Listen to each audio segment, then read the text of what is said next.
Welcome back to day 11 of Python Mastery by Edulexis. Today, we're moving beyond simple decisions. We're diving into nested if-else statements and the hidden logic of truthy and falsy values.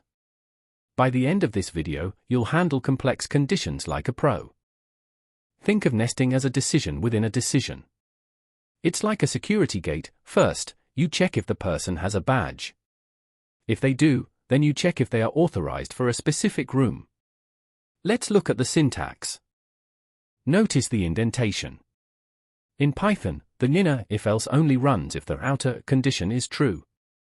If the first door is locked, Python never even looks at the second door. Let's code a loan eligibility checker. Scenario: the user must be over 18.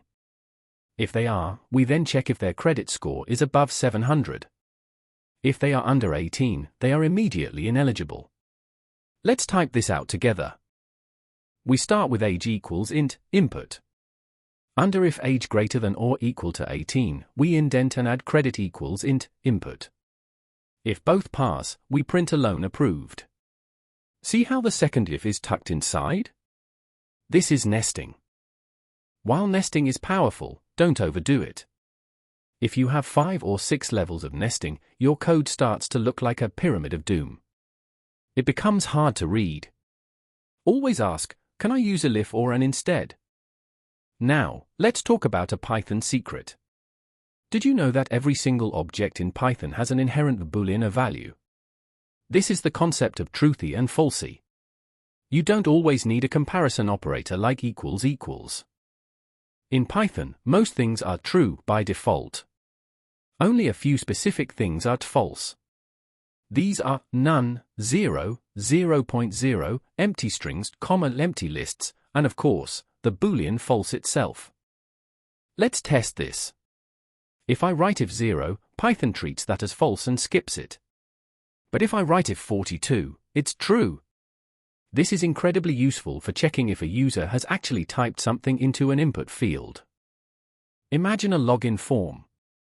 Instead of writing if username equals :, we can simply write if username. If the string is empty, it's falsy, and the code won't run. This makes your Python code much cleaner and more Pythonic. Let's combine day 11's topics. We will create a script that checks if a shopping cart has items, truthy, and then nests a check to see if the total cost qualifies for a discount. Coding session: if cart, then nested if total greater than 500, smiley face. Today we mastered the logic within logic and learned how Python evaluates data types as true or false. Practice these by building a nested menu system. Tomorrow on day 12, we tackle logical operators. I'm Edulexis. Keep coding. Thank you for watching. Like if you learned something, share with your circle, and subscribe for more.